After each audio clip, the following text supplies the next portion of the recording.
YouTube? What's going on? Welcome to Teach Me Golden, where I help you get gooder at life.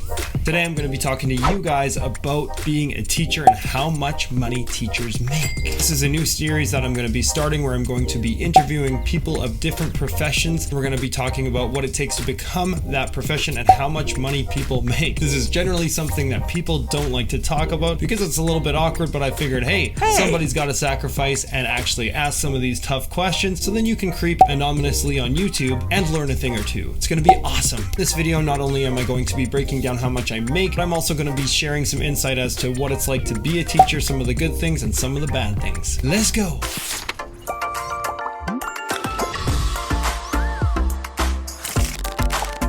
Alright, so I do need to say that because I am making this video, this isn't me like flexing, this isn't me bragging and saying, hey, look how much money I make. As you know, this channel is all about improving your life and helping you get better. I'm all about being transparent in everything I do, and I really think that it's important to talk about different jobs out there and what kind of money you can make, so then it'll help you decide, hey, maybe I really want to be a teacher one day. Even if you're old, it's kind of cool. Or hey, if you just like to snoop, this is definitely the video for you. Alright, so why am I a teacher? Well, I'm a teacher because I didn't like school growing up, and I always thought that maybe I could do a better job than the teachers that taught me. I do get that that does sound a little bit conceited, but overall I did find like a lot of my teachers were super grouchy, a little uninspiring, and oftentimes really unapproachable. What's so funny? Why are you yelling? Because I like to yell!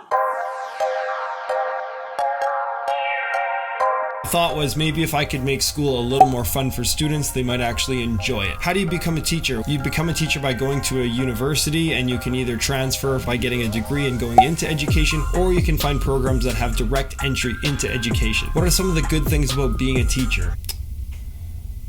I'm just kidding. There's so many good things about being a teacher. To me, it all boils down to the fact that I can help improve somebody's life. I can make their day. I can impact their life. I can give them life advice. I can give them educational advice. And to me, that feeling is something that's really hard to find, I think, in other jobs. The other thing I like about it is you can definitely feel appreciated. It's awesome when a student gets something or understands something better because of you. That's a really good feeling. If you guys are getting value out of this, please gingerly flick that like button until it turns a ravishing blue color. What are the worst things about being a teacher?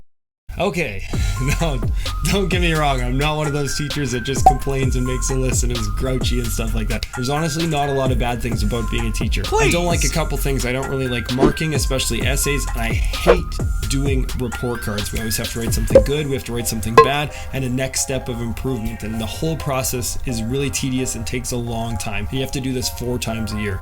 4 times a year. My teachers always just wrote, good job. That doesn't cut it in 2020. Overall, being a teacher is awesome. It's probably one of the best jobs I think you could have. I definitely would say if you're somebody who's considering going into education, the big advantage if you're somebody who doesn't stress the small stuff, and if you have good relational skills with people, that's another thing that's going to really help. If you're somebody that is never satisfied with the work that you've done and you kind of overplan and you overplan, well, think about your life, because you're likely going to come home and you're never going to be able to turn your brain off. In this channel, I always talk about finding balance, and definitely it's important to find balance as a teacher and as a person. And if you can't turn your brain off and shut your email off while you're at home, well, I don't think that this would be a very enjoyable career for you.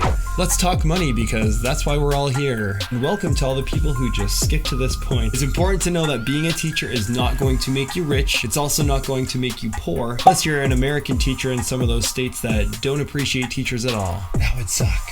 I'm going to actually show you guys my check, but a couple of the quick perks that I really love is here in Canada, we get 2 sick days a month, which is a lot of sick days. I definitely don't need to use those up. I think I have like 130 some sick days already saved up. The other thing to note is teachers don't get paid over summer, even though a lot of people like to say that we do. The only thing is we actually have an option for permanent teachers to get paid through the summer, but they just take off a chunk of our check. So the check that I'm going to show you, they actually take off a chunk for the summer. I'm also a teacher with only 1 degree. If I had 2 degrees, I'd actually make an extra $5,000.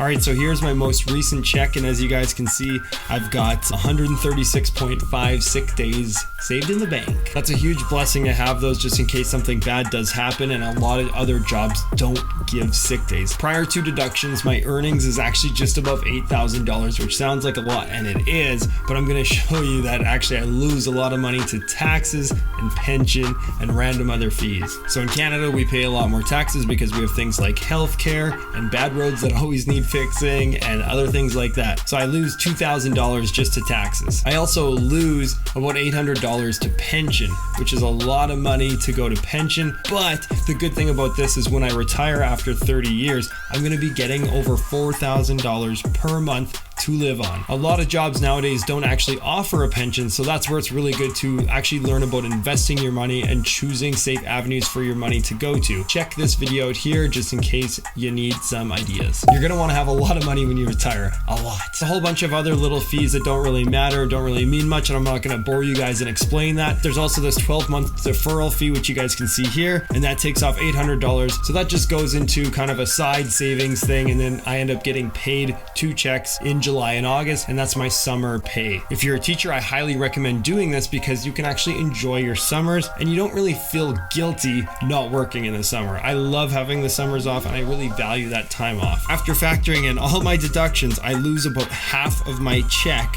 and my net pay is $4,165.34. Boom! From a teaching standpoint in North America, this is a lot of money, especially as I said compared to a lot of the states, as teachers definitely don't get paid as much. It's also important to keep in mind that I've been teaching for 8 or 9 years, and so my wage is roughly $900 more than a teacher that would be starting for their first year. All in all, teaching is an awesome job that I highly recommend. You made it to my awkward wave. You are an all-star. All right.